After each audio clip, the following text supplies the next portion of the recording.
We are home to 21 wolf dogs that have all been rescued from all over the country from different situations. And we are completely women, and all of our caretakers are women. Why do wolf dogs gravitate more towards women, or why are women more healed than, let's say, like a man who would go there? They are very fearful of people, and the people who have hunted them have been men. My theory is that these kind of genetics and this fear is really ingrained in wolves at this point. They eradicated literally hundreds of thousands of wolves to the point where there were only 300 individual wolves left. Welcome to Dream Fuelers. I'm Natasha Jane Julian, and I've been through it all. Anxiety, panic attacks, you name it. I'm here to show you that healing is possible. I'll share my journey and chat with other guests who transformed their lives. If you're ready to reclaim your power and chase your dreams, you're in the right place. Let's dive in. This next guest I'm very excited to have on today. She's a very inspiring young woman, and she started Women for Wolves back in 2013. She is what I call a warrior woman. She is an activist, and it's also Women for Wolves is a place where women and wolves can coexist. Anjali Ranadive, I'm so excited to have you here today. And I saw you actually a couple months ago on a news piece, and I was so inspired by you doing what you are doing to make the world a better place. And I'm just really excited to meet you and learn more about you. Welcome. Thank you so much, Natasha. Thank you for the kind words. That was an amazing intro. So I appreciate you. I am grateful for you and grateful for the work you're doing too. I think this is so important when it comes to women, when it comes to bringing people together and everything in between. So thank you. I'm so honored to be on Dream Fuelers with you. Oh, well, I actually wanted to know, for a lot of people that don't know what Women for Wolves is, we can start there. I know that it's a sanctuary for wolf dogs and up in Northern California. So I'll start there and I'll let you expand on that to tell everybody exactly what it is. Absolutely. So, like you mentioned, we are a wolf dog sanctuary, and we are also a women's empowerment group and wild wolf conservation group. So, we kind of do a lot in the community when it comes to wildlife education, educating the community about wolves and the importance of them in our ecosystems and their return to California. And we also aim to bring women together who are passionate about the environment, who are passionate about wildlife, about wolves, wild women who want to make a difference and who want to find their tribe. So we have a lot of community events, and we do online and digital advocacy and outreach as well for wild wolves. So our focus kind of started out as just the wolf dog rescue and sanctuary. And right now we are home to 21 wolf dogs that have all been rescued from all over the country from different situations. And we are completely women run and women led. And all of our caretakers are women.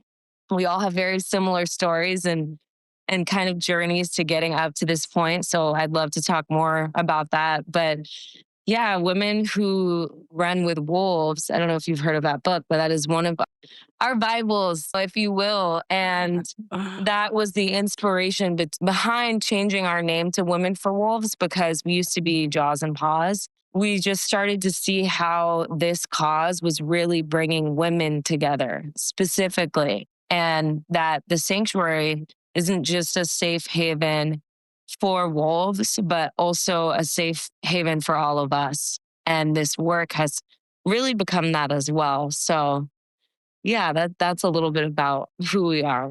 That's amazing. I was actually wanted to ask you, you said specifically for women, which is really cool. I guess, tell us a little bit more about that. Why do wolf dogs gravitate more towards women, or women? Why are women more healed, if you would say, than, let's say, like a man who would go there?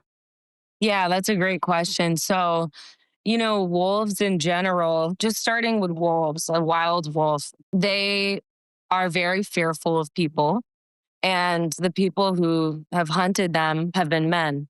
So my theory is that these kind of genetics and this fear is really ingrained in wolves at this point, especially because in America, we used to have over 1 million wolves pre colonization. And once the arrival of settlers came about, then they eradicated literally hundreds of thousands of wolves to the point where there were only 300 individual wolves left in the lower 48 states. Wow.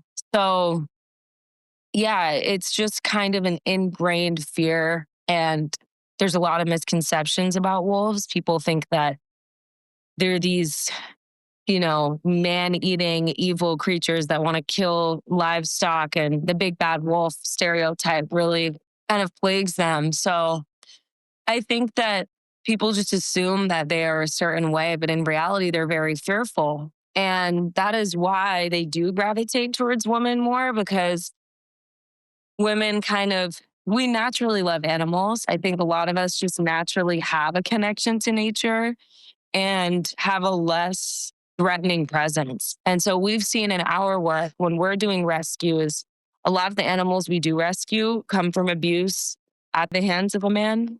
So that's kind of another big piece of it as well.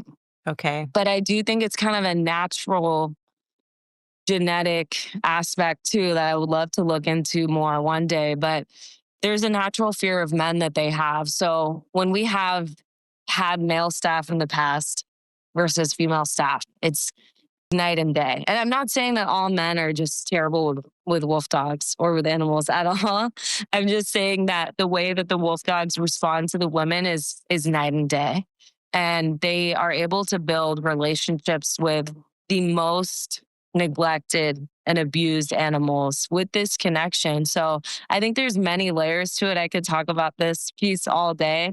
I love it. One more aspect I wanted to bring up is there's actually a theory that has been more and more scientifically proven recently, but there's a theory that in the domestication of dogs, archaeologists and anthropologists are finding that it was the women who raised the wolf puppies in the dens with their children. Wow. Isn't that incredible? Yeah. So a friend of mine, he's actually working on this and studying this, and I'll send you his page and info, but his name is David Ian Howe. So if you look him up, there's some studies surrounding this. But that is also, this might be an ancient connection, right? This might truly be something that is ingrained in us naturally. So those are kind of some of the reasons, but I could go on forever about that. I love it. I love that you're so knowledgeable.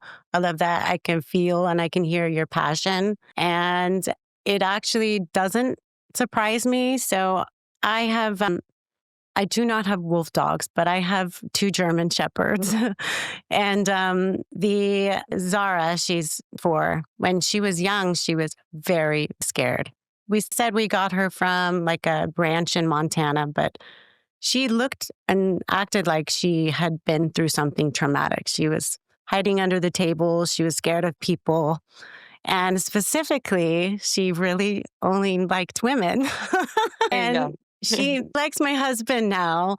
But to be honest, if my daughters had friends come over, we're like, oh, it's a boy. We're like, okay, well, tell them that she only likes girls. So I can see that it's ingrained in them, or if something happened, maybe she was, hit by a guy or whatever the traumatic experience is, I can relate that to that and I can see it for sure. So that's really interesting that you had said that. And I love that it goes back into, ancient times and the women were the ones that, took care of them. I mean, that's cool. Interesting.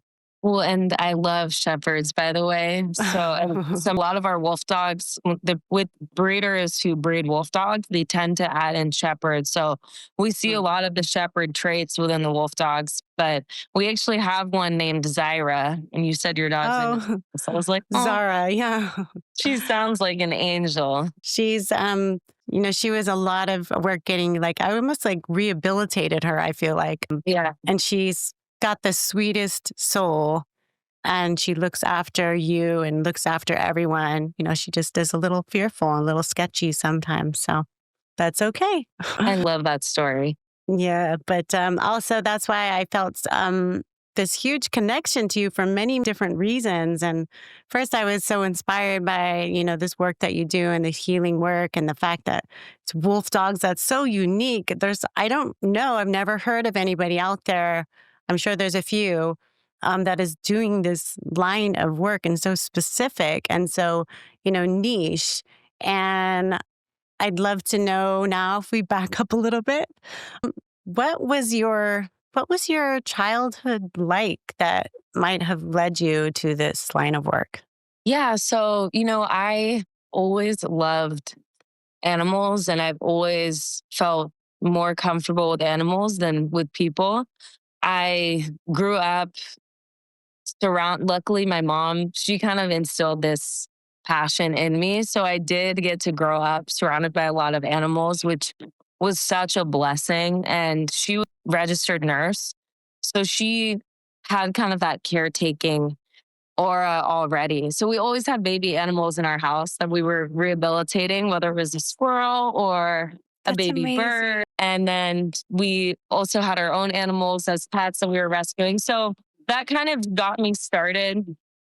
But I had, everyone has their own journey through their childhood. And starting at the age of 10, I was using self harm as a coping mechanism through, when you're that age, you don't really understand certain feelings.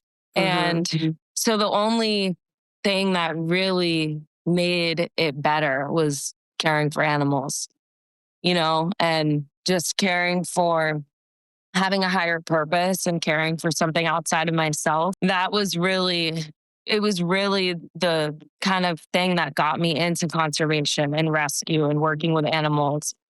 But I had been dealing with this battle for literally over 20 years. So I started out when I was a young teen, probably 14 or 15. I started when I got old enough volunteering at different animal shelters.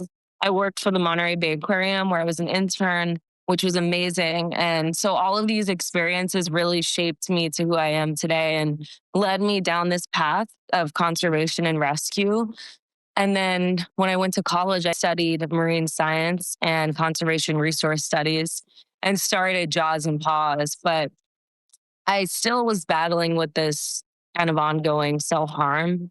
And it was really hard to break out of. I went to treatment, and it's not that treatment didn't help, but it wasn't what really pushed me to want to be better for myself Right. and be better for my friends, for my family, for the people around me. It wasn't until I rescued a wolf dog, and his name is Titan. He's still at our sanctuary today. He had been through severe abuse that no living being should ever have to go through. And I had been rescuing animals leading up to this point. I did rescue a really low content wolf dog, which means a slow percentage of wolf. But I think it was Titan specifically who he was a real wolf dog. He taught me what a wolf dog is, how to navigate their kind of discrepancies. And Mhm. most importantly, he made me step outside of myself completely to really take a look at what I was doing and how I was treating myself, because he had been through such trauma. He was physically abused. He had a collar so tight, chained to a pole his whole life that his skin was growing around his collar. He had been beaten. He had so much trauma, and he still opened up to me. He still loved me and licked my arms and gave me kisses, even when I hated myself. So he kind of impacted my life in such a meaningful way. And the fact that he opened up, it gave me it gave me my baseline to really my healing journey. And it's not, I'm sure you know this, it's not a one moment situation where, okay, I'm healed. right? Right. That's why we say healing journey. But without rescuing him and wanting to get out of bed every day and clean his wounds and get him comfortable, then I would have never realized I need to change. And I really started going through the right steps on my healing journey to get to the point where I am today. And so, yeah, that kind of really made me realize this work is so important because we rescued a girlfriend for Titan. So then he opened up a bit more, and he's literally, they're still at our sanctuary today. They are so in love, and he now opens up to all of our staff. So it's really a beautiful story. His wounds have healed physically and emotionally, and we have that connection forever. And now there's women who have worked with us, who have been a part of our programs, our events, our staff, our volunteer programs, who have been through similar journeys. Okay. And they tell me when they're ready. And sometimes they don't, but I see the transformation. And that is like the most beautiful thing because that's worked for me. And so it's amazing to see that it's working for other women too. Wow, that's a really beautiful story. And thank you for sharing such personal information. I think it's really insightful for me, and I can imagine other people as well, to hear like the power of animals and the power of what they can do, and the fact that they showed you and you were able to see, whether it's into their eyes, and they were able to open up, and you were able to open up. Now I can see how the whole thing is coming together.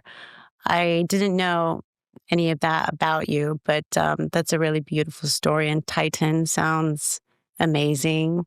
And I love that he's still with you, such a special bond. And it's really unfortunate that kids at that such young age could be going through such, hardship at that young age. And, it's different for all of us. Like what's the thing that can help you the most, And to know that this is a huge avenue for people, animals, and the power of animals is such an inspiration. So thank you so much. Thank you, Natasha. Yeah. I appreciate that. And hopefully you can meet Titan one day and come out to the sanctuary. So I would love to. we'd love to have you. I used to drive from Cali to North Cal all the time because my sister's in Crescent City, which is like way up there. Yeah. Okay. And my mom's in Oregon. So we used to make the drive, and then I got tired of driving. So sometimes that's a drive for sure. I used to do that drive too. It is not an easy drive, but you're always so. Oh, thank you. And so I want to get to, now that I've learned about your childhood and so when, you seem so young already to me, like you're such a young woman doing all these great, amazing activists, conservation. Like, so when did, the love for animals and this happen? What age were you when you were able to find, I want to do this? And then you had to go out and find a piece of land and make it actually happen. Yeah. Yeah, Dan, I'm probably older than you think, but thank you for the compliment.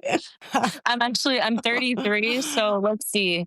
I started the nonprofit while I was still at university in college. And that was 2013, like you mentioned.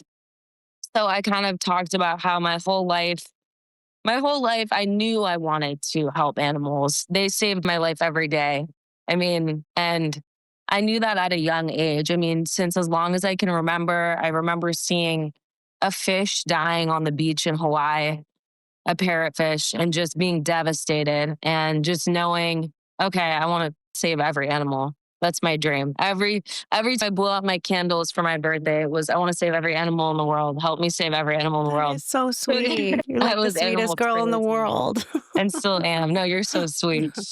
And my family thought I was crazy for sure, except my mom. She's it. But I think so I was going on this journey and kind of trying to figure out where I fit in because I was not great at math. And science, certain aspects of science, I was really good at, like environmental science, ecology, zoology. But I was always worried that if I can't really excel in math, then how am I going to go to college and do something in conservation to help animals? So I wanted to bring this up because I think a lot of people wonder, how can I help animals if I'm not a vet or if I'm not a biologist or a scientist? So I did have a science major, but after college, I kind of realized there's so many different opportunities to help animals. And so I started this nonprofit, not just as a science-based group, but really as an advocacy group, because anyone can be a voice for animals. You don't have to have a degree, you don't have to be in science. Right. All you have to do is have a passion for it. And so I technically started it while I was still at Berkeley, and it was called Jaws and Paws at the time. And it started as a really small, just grassroots advocacy group for wolves and sharks, actually, hence Jaws and Paws. That was kind of the idea for it. I love the I name.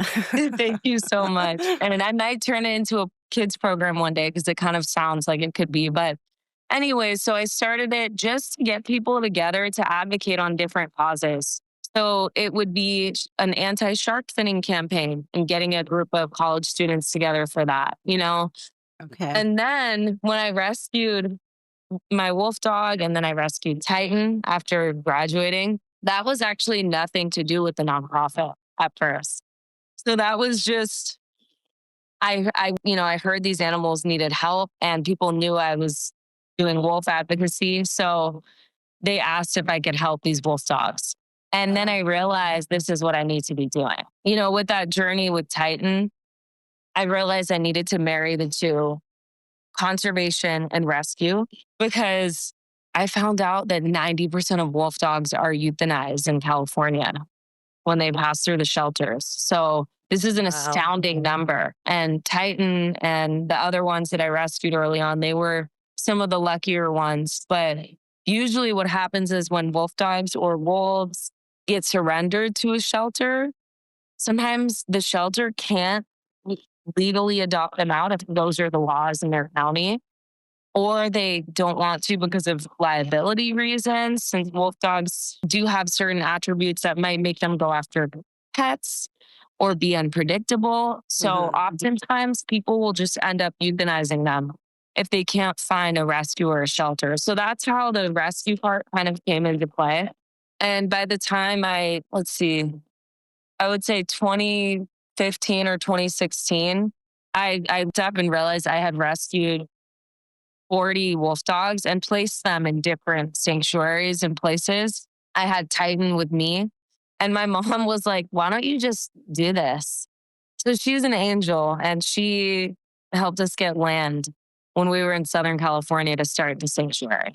So, Okay. yes, that's how that came about. A few years later, we had land and we had our own resident wolf dogs who we didn't have to find homes for. And we ended up, keeping at our sanctuary, and we still have a lot of those today. So I was really blessed and really lucky in that sense. But you can still make a difference even if you don't have the land, because even just having a foster network that can save lives with, Okay. with qualified homes. So that's how that came about. And then we're here today. We moved up to Northern California. And now we're doing the rescue and sanctuary as well as the conservation and empowerment work. That's amazing. It sounds like your mom is really, I didn't know this, is really involved in the support and the journey. Um, She's amazing. and my mom and your mom kind of have something in common. My mom was always rescuing animals when I was young too. And I have so many stories. Like, she would find this like husky on the side of the road and put it in our van. And we like stop at the gas station. We come back to the van and like everything was like torn up. Yep. Sounds And like like, we have a lot of similarities for sure in I was that like, sense. what are you doing, man? I was like, I found this dog on the side of the road. So it's just like my Sounds like a mom. husky. Yeah. Yeah, exactly. And at the moment, this is kind of off topic, but at the moment, my house is a little full. So we had 4 dogs and one of them passed away. He was a dachshund. And my daughter moved back in with us. She's 21. And she has a Pomsky that looks like a mini husky. And Mocha, she howls like all day long. So when all three of the dogs get together and they start howling, I'm like, neighbors. But it's so They love cute. it. It's so cute at the same time. They're not wolf Oh my dogs, gosh. but I was listening to Oh, yeah. some of your documentaries. I was like, oh man, like that must be really cool when you actually do have a real wolf dog and you're hearing all these, these howling The and howls animalistic are- sounds. Like it's, you're worried about the neighbors, but at the same time, it's really majestic. Oh, yeah. It's really cool. We've had Yeah. some neighbor issues in the past. I'm not going to lie to you. But the one we're at now, luckily everyone loves wildlife and they're really happy to hear the howls. So, and are so beautiful. It's favorite music. It's Oh, my favorite sound in the world. I get to wake up to it. So it's just, there's no way to not be grateful every morning, that's beautiful. You're a really beautiful human being. I applaud you for all So are this you. amazing work that you're doing. And Sweet. I wanted to know with the Healing Center in particular, how does it work? Like, do women actually stay there and live there? I know you live there. Yeah. So Um, that is actually something I would love to do one day. It's a long process when it comes to permits and everything that you need to get to that point. We've been at this location for since March now. I Okay. do want to have either a location or a situation where we can do that because I think it would be so for so many women. But right now, it's just monthly or bi-weekly programs and events. So we partner with some women's organizations who are helping women with either domestic violence or abuse. And then we also do women's programs for just the community for whoever wants to participate and show up. So it'll be a healing circle with the wolf dogs, meditations with the wolf dogs, a lot of art events, a lot of nature events. Yeah. So it's kind of whoever wants to join. And it's incredible because not only are we able to really see the transformation, even just in one day, if we have one event? But we see girls becoming friends after this, meeting at the events and programs and then being each other's support long term. So that's the most powerful piece, I think, and what I love the most. So yeah, that's kind of how it works right now is we do a lot of outreach and programs offsite. We're in the process of getting our permits right now with the county to be able to do stuff at the sanctuary. But luckily we have wolf dogs. Some of our wolf dogs love to go out and meet people, especially ladies. Our Chaos, who's kind of like our ambassador wolf dog, he's a ladies' man. Okay. So I call it, and he loves to come to these programs and give lots of kisses, and it's beautiful. So yeah, whether it's therapy group, healing group, meditation, art, nature, we do different kind of immersion programs that pair, the wolf dogs and getting to kind of meet them with the healing journey. That's amazing. I wanted to ask if the traumas that women come to you guys, is there a specific type of trauma that, let's say, the Healing Center is best for, or does it? I would say a little bit of both, but what kind of, I think the who've been gravitating towards us the most are definitely in anxiety and PTSD. So I know those are kind of three different things, but they're not at the same time. They kind of all go together. Right. So all three of those have been kind of a common theme for sure with us. And I think the PTSD and anxiety piece, especially because when you're with the wolf dogs, you really have to center yourself and calm yourself. They're not dogs. They're not there for you to run up and grab them and pet them. Uh-huh. They don't, you have to let them approach you. And there's so many aspects to them that require calmness. And so I think that really gravitates, or that really causes a lot of these women to gravitate towards these groups because it's just such a spiritual and meditative experience to even be in their presence. And when it comes to PTSD or anxiety, it just kind of forces you to center yourself. So I think that's kind of been a theme in the types of women that we've had for sure. I can completely relate to that. Just having, Zara, who is kind of an anxious dog, but since I got her, same thing. I had to be even more anxious. This was before I started meditating, but you have to be calm. And anybody that comes in, if they're scared or fearful, then she will react, to that. So you just have to be calm and center yourself, and she'll come to you. She's not the type that could come and like grab her head and be like, I love you. I mean, I do, but and so it's been also a learning experience as well. And I actually, she meditates with me. I just like, whenever I go meditate, I'm like, Zara, I'm going to go upstairs and meditate. And she always follows me, and she sits like, a couple feet away from me or sometimes next to me. I don't know. And you can tell she gets something out of it. And I just find it such a cool bonding experience. I was like, yeah, my dog meditates with me. So, That I is mean, these beautiful. animals are so special, and I know the wolf dogs in particular, which I wanted to get to next, because I didn't actually know much about them until I started learning about you.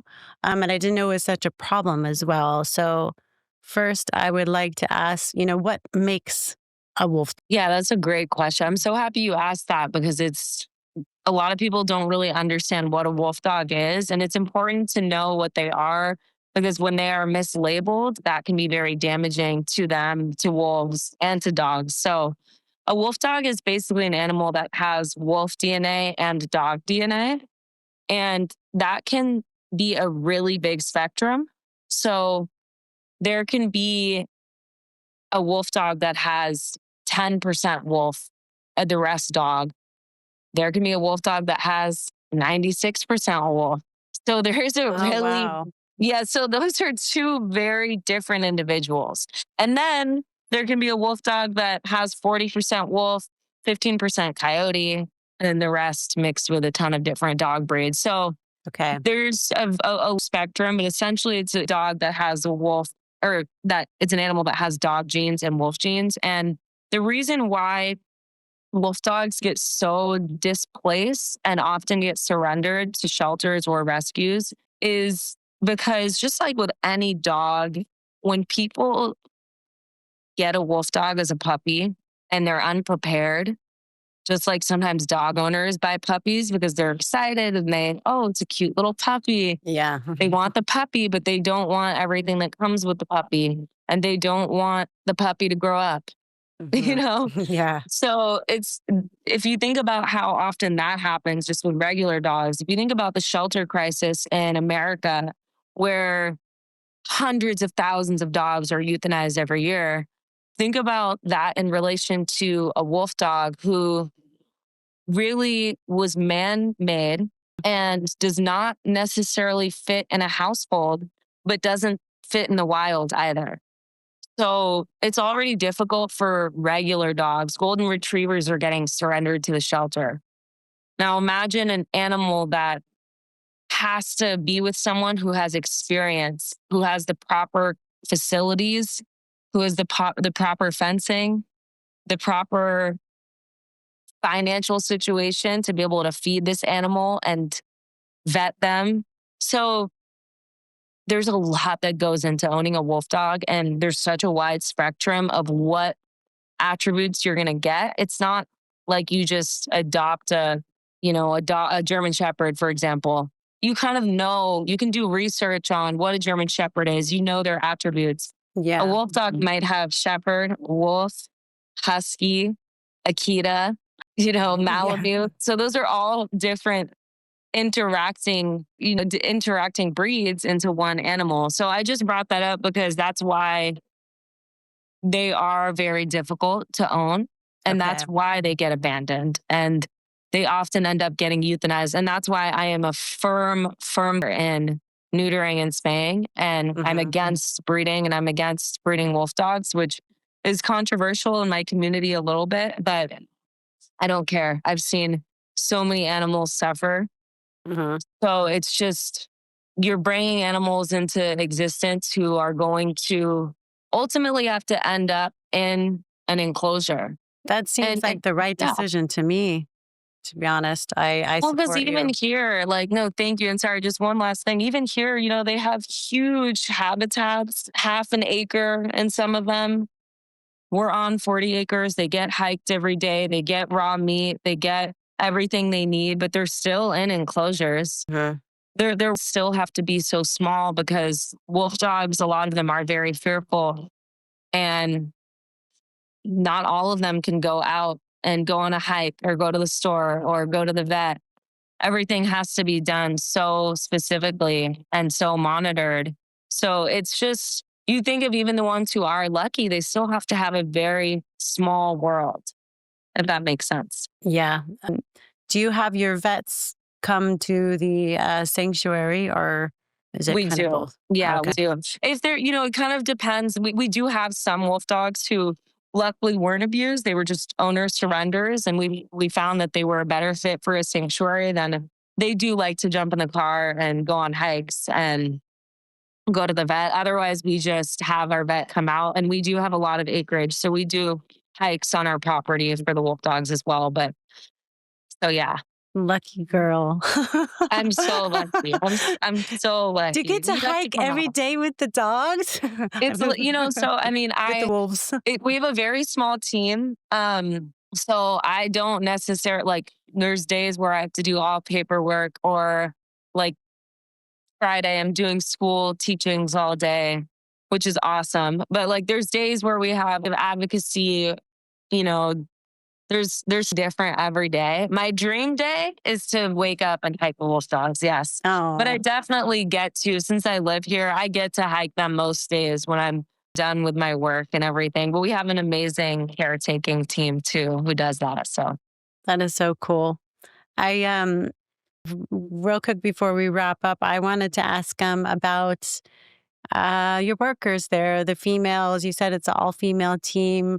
How do you find people, or do they find you, or combination? that's a great question. I was actually just talking to the team about this because they it's kind of a combination of both. But what really kind of causes the right people to find us is our events and our programming.